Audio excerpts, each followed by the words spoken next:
Saudara-saudara yang dikasihi oleh Tuhan, hari ini kita akan membahas tentang kedatangan Tuhan Yesus yang kedua kali. Apakah benar bahwa Yesus akan datang yang kedua kali? Dan kalau benar, kapan dia akan datang? Dan kalau dia akan datang, apa tanda-tandanya? Sehingga kita tahu bahwa dia akan datang. Dan untuk kedatangannya, apa yang harus kita lakukan? Ya, mari kita baca dari Kisah Para Rasul 1 ayat yang ke-10 sampai ayat yang ke-11. Ketika mereka sedang menatap ke langit waktu ia naik itu, tiba-tiba berdirilah dua orang yang berpakaian putih dekat mereka dan berkata kepada mereka, "Hai orang-orang Galilea, mengapakah kamu berdiri melihat ke langit? Yesus ini yang terangkat ke surga meninggalkan kamu akan datang kembali dengan cara yang sama seperti kamu melihat dia naik ke surga." Jadi ketika Yesus akan terangkat ke surga, ada dua orang berpakaian putih yang mengatakan kepada orang-orang Galilea yang melihatnya pada hari itu akan terangkat ke surga, mengatakan, "Apa yang kamu lihat? Yesus ini yang terangkat ke surga akan datang kembali dengan cara yang sama seperti dia naik ke surga." Saudara-saudara yang dikasihi oleh Tuhan, Yesus pasti datang untuk yang kedua kalinya. Dan di dalam 1 Tesalonika 4 ayat yang ke-16, saya bacakan.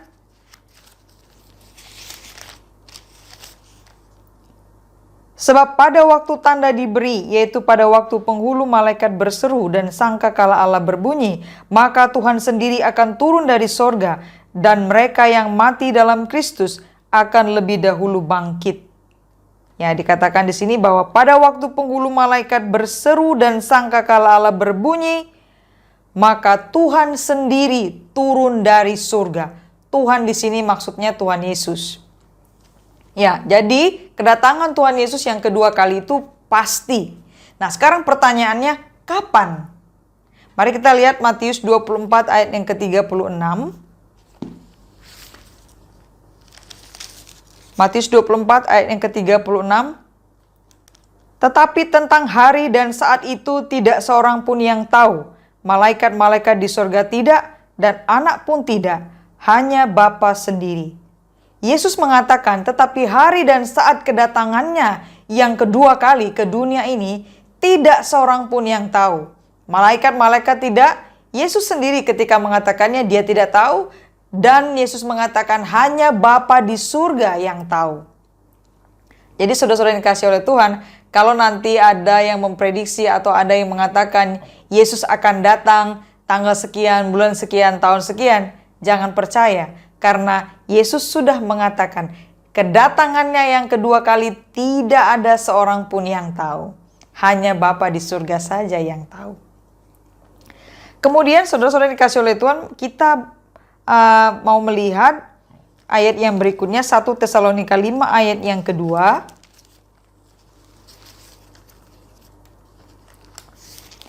1 Tesalonika 5 ayat yang kedua dikatakan, karena kamu sendiri tahu benar-benar bahwa hari Tuhan datang seperti pencuri pada malam. Jadi ketika Yesus datang itu untuk yang kedua kalinya, tidak ada seorang pun yang tahu. Datangnya seperti pencuri di malam hari.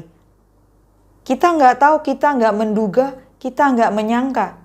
Pencurinya sudah datang. Kira-kira seperti itu. Jadi tidak kita sangka, tidak kita duga, itulah cara Tuhan Yesus datang yang kedua kali. Di dalam Wahyu 22 ayat 7 dikatakan, Yesus mengatakan, "Aku datang segera. Aku datang segera." Ya, jadi Yesus pasti datang. Kapan? Tidak ada seorang pun yang tahu, hanya Bapa di surga yang tahu. Dan itu adalah waktu yang kita tidak sangka dan kita tidak duga, sama sekali kita tidak tahu. Dan segera, Yesus segera akan datang untuk yang kedua kalinya. Saudara-saudara yang dikasihi oleh Tuhan, sekarang kita perlu tahu bagaimana suasana hari kedatangan Tuhan Yesus itu. Ya, supaya kita bisa membayangkan, ya. Jadi Alkitab mencatat apa yang akan terjadi di hari kedatangan Tuhan Yesus itu. Mari kita lihat bersama-sama dari Matius 24 ayat 29 sampai 31. Matius 24 ayat 29 sampai 31. Segera sesudah siksaan pada masa itu, matahari akan menjadi gelap dan bulan tidak bercahaya, dan bintang-bintang akan berjatuhan dari langit, dan kuasa-kuasa langit akan goncang. Pada waktu itu akan tampak tanda Anak Manusia di langit, dan semua bangsa di bumi akan meratap, dan mereka akan melihat Anak Manusia itu datang di atas awan-awan di langit dengan segala kekuasaan dan kemuliaannya. Dan ia akan menyuruh keluar malaikat-malaikatnya dengan meniup sangkakala yang dahsyat bunyinya. Dan mereka akan mengumpulkan orang-orang pilihannya dari keempat penjuru bumi, dari ujung langit yang satu ke ujung langit yang lain. Saudara-saudara yang dikasih oleh Tuhan, jadi Yesus menggambarkan suasana hari kedatangannya itu, ya. Coba kita sambil mendengarkan, sambil membayangkan. Dikatakan, segera sesudah siksaan pada masa itu matahari akan menjadi gelap dan bulan tidak akan bercahaya. Dan bintang-bintang akan berjatuhan dari langit dan kuasa-kuasa langit akan goncang. Pada waktu itu akan tampak tanda Anak Manusia di langit dan semua bangsa di bumi, ya, semua bangsa di bumi akan meratap dan mereka akan melihat Anak Manusia itu datang di atas awan-awan di langit dengan segala kekuasaan dan kemuliaannya. Dan ia akan menyuruh keluar malaikat-malaikatnya, meniup sangkakala yang dahsyat bunyinya. Dan mereka akan mengumpulkan orang-orang pilihannya. Yang dimaksud di sini dengan orang-orang pilihannya adalah orang-orang yang sudah percaya kepada Tuhan Yesus. Orang-orang yang sudah menerima Yesus sebagai Tuhan dan Juru Selamatnya di dalam hatinya. Orang-orang yang mempercayai dan mengimani bahwa Yesus Kristus pertama sekali datang sebagai manusia. Dia mati di kayu salib, dikuburkan, bangkit pada hari yang ketiga, dan kemudian naik ke surga untuk memberikan pengampunan keselamatan kepada orang-orang yang berdosa. Orang-orang yang percaya inilah yang disebut orang-orang pilihannya. Menarik sekali dengan suasana yang seperti itu ya, matahari akan menjadi gelap, bulan tidak bercahaya, bintang-bintang berjatuhan dari langit, dan muncullah Anak Manusia dari langit, dia di awan-awan ya, dengan segala kekuasaan dan kemuliaannya, dan dia menyuruh malaikatnya keluar dan meniup sangkakala yang dahsyat bunyinya, dan Tuhan Yesus memerintahkan malaikat-malaikatnya itu untuk mengumpulkan semua umat pilihannya dari 4 penjuru bumi dan dari langit, ujung langit yang satu ke ujung langit yang lain. Luar biasa, ya. Nah, kita lihat dari Wahyu 1 ayat yang ke-7 juga menggambarkan suasana hari itu. Wahyu 1 ayat 7 dikatakan, lihatlah, ia datang dengan awan-awan dan setiap mata akan melihat dia, juga mereka yang telah menikam dia, dan semua bangsa di bumi akan meratapi dia. Ya, amin. Ya, pada hari itu semua mata di seluruh dunia akan melihat kedatangan Tuhan Yesus di awan-awan dengan segala kekuasaan dan kemuliaannya. Bahkan dikatakan mata mereka yang telah menikam Yesus juga akan melihat dia. Luar biasa ya. Kemudian kita bisa membaca dari 2 Petrus 3 ayat yang ke-10.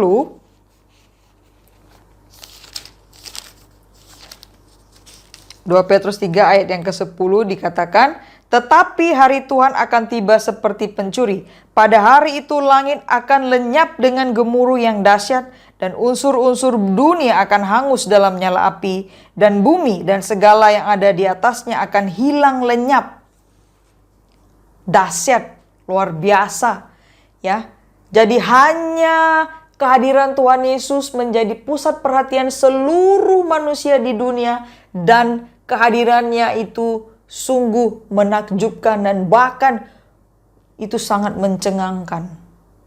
Ya, bayangkan semua manusia di seluruh dunia pada saat yang bersamaan melihat menyaksikan kedatangan Yesus dari langit di awan-awan bersama dengan para malaikatnya. Dan meniup sangkakala yang dahsyat bunyinya. Seluruh dunia mendengarnya. Wow, luar biasa. Ya, 1 Tesalonika 4 ayat 16 dan 17.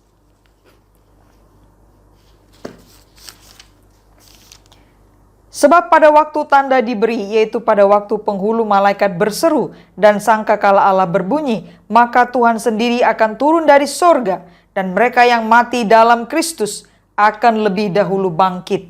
Sesudah itu, kita yang hidup yang masih tinggal akan diangkat bersama-sama dengan mereka dalam awan menyongsong Tuhan di angkasa. Demikianlah kita akan selama-lamanya bersama-sama dengan Tuhan. Ya. Ini luar biasa. Sebab pada waktu tanda diberi, yaitu pada waktu penghulu malaikat berseru dan sangkakala Allah berbunyi, maka Tuhan sendiri turun dari surga di atas awan-awan. Ya. Dan dikatakan mereka yang mati dalam Kristus akan lebih dahulu bangkit. Yang mati dalam Kristus artinya yang sebelum dia mati itu dia sudah percaya kepada Tuhan Yesus sebagai Tuhan dan Juru Selamatnya. Ya. Sesudah itu kita yang hidup yang masih tinggal yang akan diangkat bersama-sama dengan mereka dalam awan menyongsong Tuhan Yesus. Jadi kita membayangkan yang sudah mati dalam Kristus lebih dulu bangkit, mereka diberikan tubuh yang baru dan mereka akan menyongsong Tuhan Yesus di awan-awan. Dan kita yang masih hidup pada saat kedatangan Tuhan Yesus itu, kita juga akan diberikan tubuh yang baru dan kita akan menyongsong Tuhan Yesus di awan-awan di angkasa. Dan setelah itu kita akan dibawa Tuhan Yesus ke dalam surganya. Luar biasa.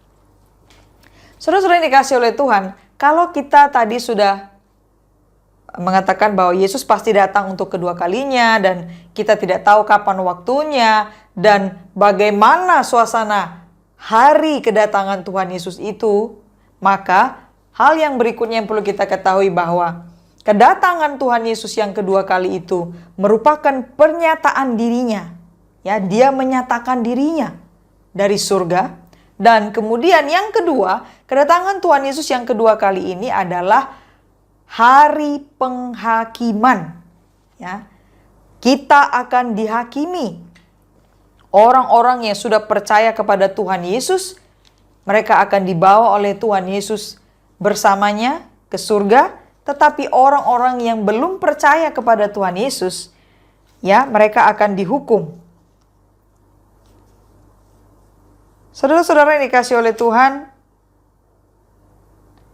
saya akan membacakan 2 Tesalonika 1 ayat yang ke-8 sampai ayat yang ke-9. Dan mengadakan pembalasan terhadap mereka yang tidak mau mengenal Allah dan tidak mentaati Injil Yesus Tuhan kita. Mereka ini akan menjalani hukuman kebinasaan selama-lamanya, dijauhkan dari hadirat Tuhan dan dari kemuliaan kekuatannya. Saya baca dari ayat 7 ya. Dan untuk memberikan kelegaan kepada kamu yang ditindas dan juga kepada kami, pada waktu Tuhan Yesus dari dalam surga menyatakan dirinya bersama-sama dengan malaikat-malaikatnya dalam kuasanya di dalam api yang bernyala-nyala dan mengadakan pembalasan terhadap mereka yang tidak mau mengenal Allah dan tidak mentaati Injil Yesus Tuhan kita. Mereka akan menjalani hukuman kebinasaan selama-lamanya. Saudara-saudara yang dikasihi oleh Tuhan, hari kedatangan Tuhan Yesus yang kedua, selain itu adalah hari Yesus menyatakan dirinya dari surga, itu adalah hari penghakiman. Orang-orang yang tidak mau mengenal Allah selama Yesus belum datang, ya, artinya selama kita hidup sekarang ini, mereka akan mendapat pembalasan. Dikatakan mereka akan menjalani hukuman kebinasaan selama-lamanya. Ini kata firman Tuhan. Jadi kalau ada orang yang belum percaya kepada Tuhan Yesus, saat Yesus datang kedua kali itu, mereka sudah pasti akan dihukum di dalam kebinasaan selama-lamanya. Saudara-saudara yang dikasihi oleh Tuhan, kalau begitu ada hal yang perlu kita ketahui. Bagaimana supaya kita mempersiapkan diri untuk kedatangan Tuhan Yesus? Yesus sudah memberikan tanda-tanda. Tanda-tanda menjelang kedatangannya. Matius 24, ayat yang keempat sampai ayat yang ke-28, itu memberikan penjelasan atau gambaran tentang tanda-tanda kedatangan Tuhan Yesus yang kedua kali. Nah, di ayat yang keempat Tuhan Yesus mengatakan, waspadalah supaya jangan ada orang yang menyesatkan kamu. Sebab banyak orang akan datang dengan memakai namaku dan berkata, akulah Mesias. Dan mereka akan menyesatkan banyak orang. Saudara-saudara yang kasih oleh Tuhan, menjelang kedatangan Tuhan Yesus yang kedua kali, akan terjadi penyesatan.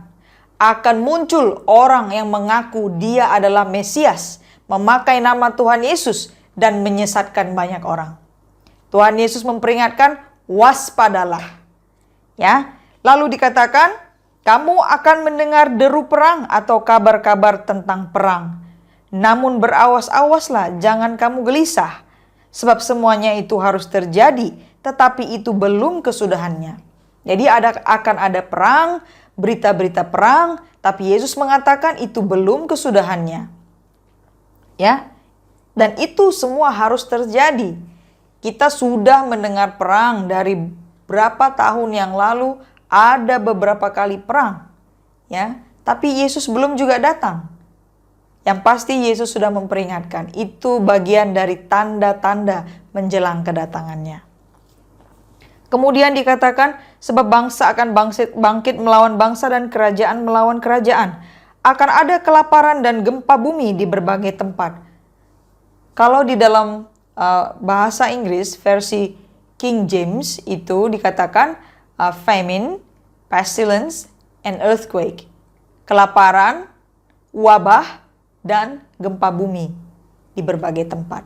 Jadi seperti hari ini kita mengalami wabah COVID-19 ya, di seluruh dunia mengalaminya, dan kita melihat hari ini Tuhan Yesus belum datang. Kita tidak tahu apakah besok, seminggu lagi, sebulan lagi, setahun lagi, kita tidak pernah tahu. Yang pasti itu bagian dari tanda-tanda Yesus akan datang kedua kali. Lalu dikatakan ayat yang ke-9, pada waktu itu kamu akan diserahkan supaya disiksa dan kamu akan dibunuh dan akan dibenci semua bangsa oleh karena namaku. Akan ada penganiayaan terhadap orang-orang yang sudah percaya kepada Tuhan Yesus. Ya. Kemudian dikatakan dan banyak orang akan murtad. Murtad di sini artinya banyak orang akan meninggalkan ajaran yang benar. Banyak orang akan meninggalkan kebenaran yang sudah pernah dia terima. Banyak orang yang akan meninggalkan Tuhan Yesus. Memilih untuk melakukan dosa. Memilih untuk mengikuti ajaran-ajaran lain yang sesat. Ya. Untuk hal murtad ini, kita bisa melihat di 2 Timotius 3 ayat 1-9. Di situ ada digambarkan secara detail kondisi manusia di akhir zaman. Ya.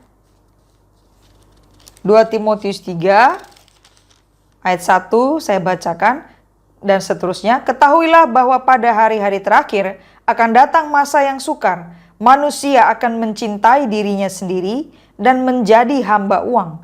Mereka akan membual dan menyombongkan diri. Mereka akan menjadi pemfitnah. Mereka akan berontak terhadap orang tua dan tidak tahu berterima kasih, tidak mempedulikan agama, tidak tahu mengasihi, tidak mau berdamai, suka menjelekkan orang, tidak dapat mengekang diri, garang, tidak suka yang baik, suka mengkhianat, tidak berpikir panjang, berlagak tahu, lebih menuruti hawa nafsu daripada menuruti Allah. Secara lahiriah mereka menjalankan ibadah mereka, tetapi pada hakikatnya mereka memungkiri kekuatannya. Jauhilah mereka itu. Saudara-saudara dikasih oleh Tuhan, hari-hari ini kita melihat manusia ini dan mungkin kita mengerjakan salah satu di antara yang saya bacakan tadi sebagai ciri-ciri ya atau kelakuan manusia di akhir zaman. Ya. Saudara-saudara yang dikasihi oleh Tuhan, selain murtad lalu dikatakan di ayat yang ke-11, banyak nabi palsu akan muncul dan menyesatkan banyak orang. Ya.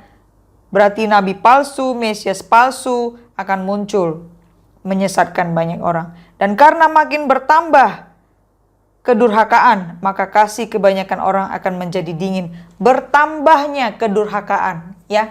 Jadi bertambah kedurhakaan. Orang-orang tidak peduli lagi dengan dosa, orang tidak mau lagi menuruti Allah, orang tidak mau mengikut dan mentaati Allah. Ya, mereka lebih memilih untuk terus tetap durhaka kepada Allah. Dan banyak orang akan menganggap dosa tidak lagi dosa. Sudah menjadi hal yang biasa. Lalu dikatakan, tetapi orang yang bertahan sampai pada kesudahannya akan selamat. Dan Injil kerajaan ini akan diberitakan di seluruh dunia, menjadi kesaksian bagi semua bangsa. Sesudah itu barulah tiba kesudahannya.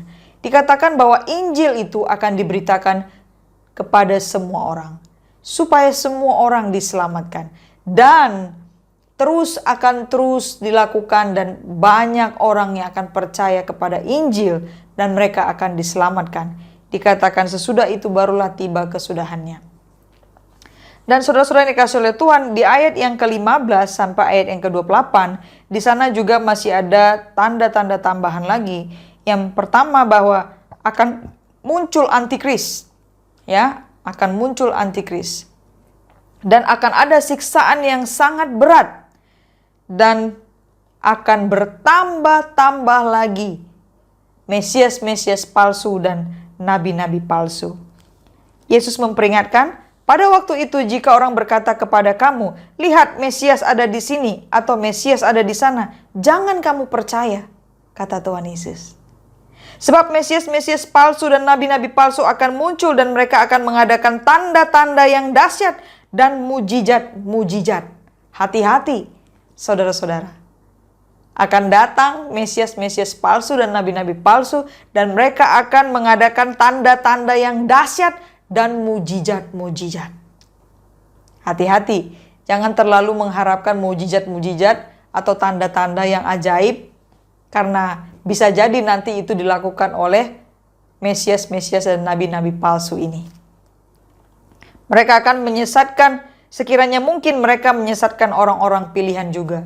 Jadi artinya orang-orang yang sudah percaya kepada Tuhan Yesus pun bisa juga tersesat.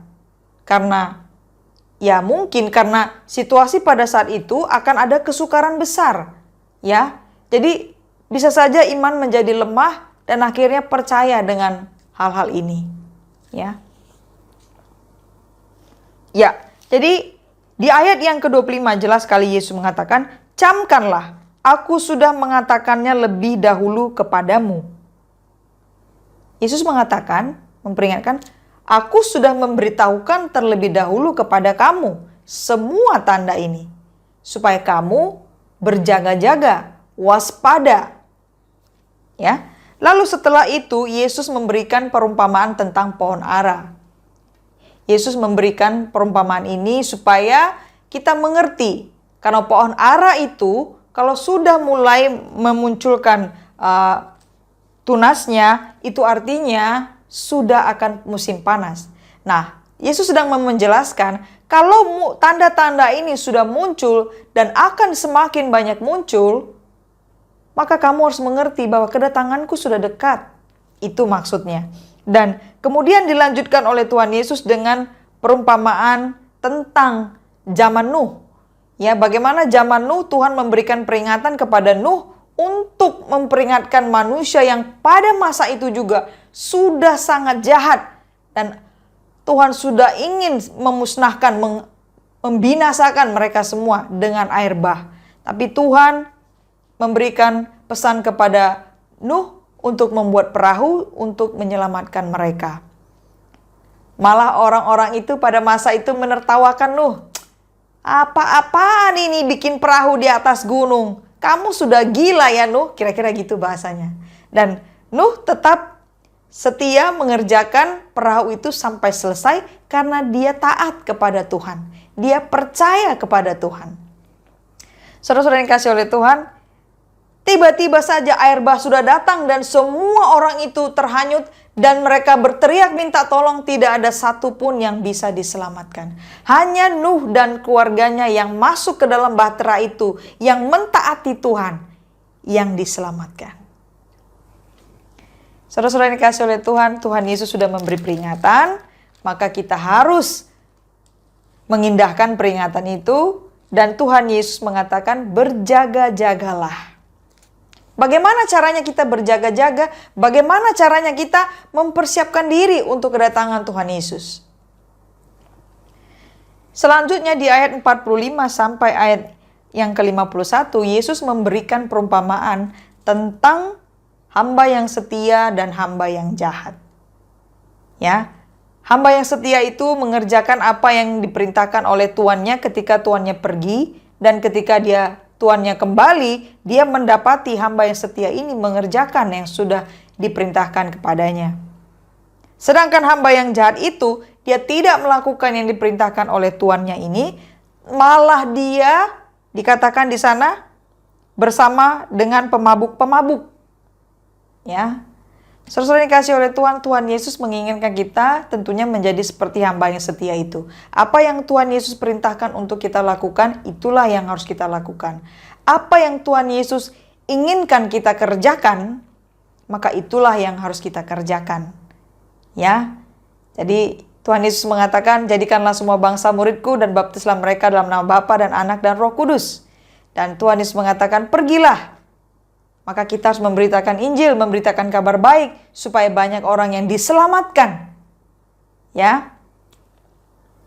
Dan menjadi hamba yang jahat itu akhirnya dia mendapatkan apa? Mendapatkan hukuman, ya.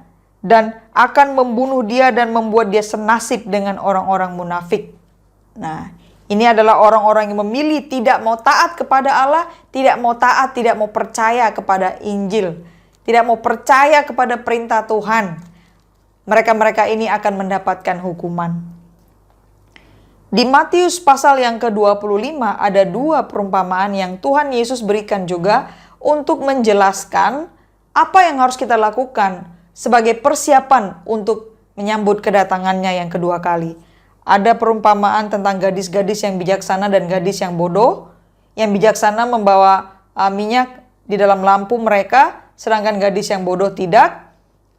Dan ini mengatakan bahwa minyak itu kan mengartikan Roh Kudus, ya. Jadi kalau kita sudah punya Roh Kudus, maka kita bisa bertemu dengan Tuhan Yesus. Ya, artinya kalau kita sudah menerima Yesus sebagai Tuhan dan Juru Selamat, kita diberikan Roh Kudus. Roh Kudus itu menjadi jaminan bagian kita. Menjadi jaminan bahwa kita adalah warga kerajaan surga. Dan itu yang membuat kita bisa bersama-sama dengan Tuhan Yesus di surga. Ya. Jadi kalau kita tidak ada Roh Kudus di dalam diri kita, maka kita tidak bisa ke surga, kita tidak diterima. Ya, nggak ada materainya. Tidak ada jaminannya bahwa kita adalah orang-orang yang sudah diselamatkan oleh Tuhan Yesus. Dan berikutnya ada perumpamaan tentang talenta. Ada yang diberikan 5, 2, dan 1. Yang diberikan 5, dia mengerjakan apa yang diperintahkan oleh tuannya, dan dia menghasilkan 5 talenta lagi. Dan sementara yang 2 juga demikian. Yang 1 tidak mengerjakan apa-apa. Dia menanam talenta itu. Talenta di sini bukan karunia, bukan talenta yang seperti bisa bernyanyi atau bisa bermain musik, bukan itu, ya. Tapi ini menggambarkan segala hal yang Tuhan percayakan kepada kita. Kekayaan, jabatan, kuasa, pengaruh, apa saja yang Tuhan percayakan kepada kita. Apakah kita menggunakan semuanya itu untuk Dia, untuk pekerjaannya, untuk memuliakan Dia? Nah, untuk memberitakan kabar baik. Apakah kita pakai semua itu untuk Tuhan, ya? Jadi saudara-saudara yang dikasihi oleh Tuhan, bagaimana kita harus mempersiapkan diri kita untuk kedatangan Tuhan Yesus? Pertama, kita harus menjadi hamba yang setia. Yang kedua, kita harus rajin mengerjakan apa yang Tuhan perintahkan pada kita. Yang ketiga, kita harus memastikan bahwa kita sudah menjadi milik Tuhan Yesus, menjadi warga kerajaan surga, dengan cara bahwa kita sudah menerima Yesus sebagai Tuhan dan Juru Selamat. Kalau belum, maka kita harus membuat keputusan untuk menerima Yesus sebagai Tuhan dan Juru Selamat. Ketika kita menerima Yesus sebagai Tuhan dan Juru Selamat, kita akan menerima Roh Kudus yang menjadi jaminan bagian kita. Ya, dan kalau kita sudah menerima, maka kita harus hidup mentaati Tuhan. Ya. Dan mengerjakan, memberikan segala yang Tuhan percayakan kepada kita untuk kemuliaan Tuhan, untuk pekerjaan Tuhan, untuk memperluas kabar baik bisa diberitakan kepada lebih banyak orang. Mengerjakan apa yang Tuhan Yesus perintahkan, itulah kita gunakan. Saudara-saudara yang dikasihi oleh Tuhan, apa yang kita pelajari hari ini sangat menarik, tetapi menjadi pertanyaan bagi kita semua, apakah kita menyadari bahwa sebenarnya hari-hari ini adalah hari-hari di mana Tuhan memberi kita kesempatan untuk bertobat. Ya, dalam 2 Petrus 3 ayat 15, saya bacakan.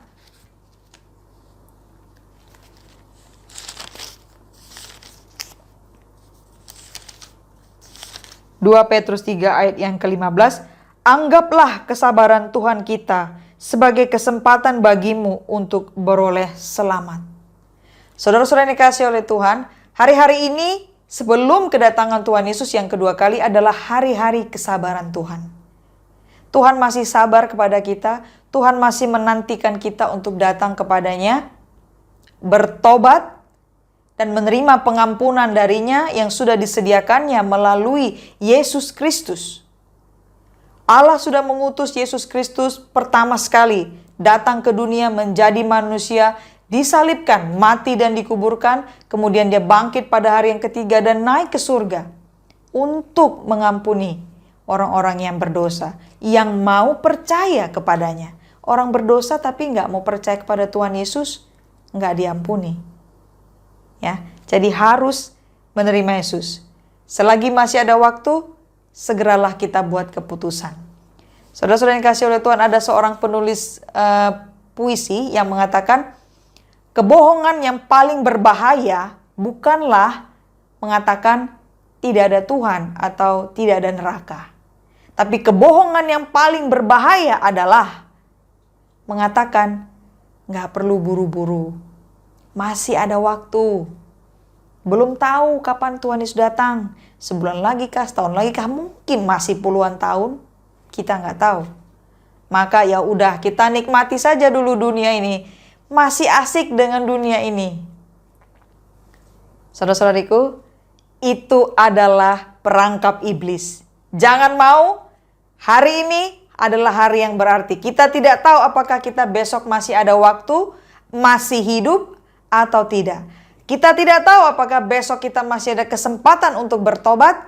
Yang pasti, ketika Tuhan Yesus datang kedua kali, yang sudah percaya kepadanya, menerima dia dengan sungguh sebagai Tuhan dan Juru Selamat di dalam hatinya, maka itulah yang akan dia bawa ke surga. Yang tidak percaya nggak ada kesempatan lagi. Tuhan ampuni saya belum sempat minta maaf, saya belum sempat minta ampun, saya belum sempat percaya. Hari ini Tuhan Yesus saya percaya kepadamu. Enggak bisa. Tidak bisa. Kamu belum sempat percaya, tidak mau menerimaku, tidak mau mentaati Injilku.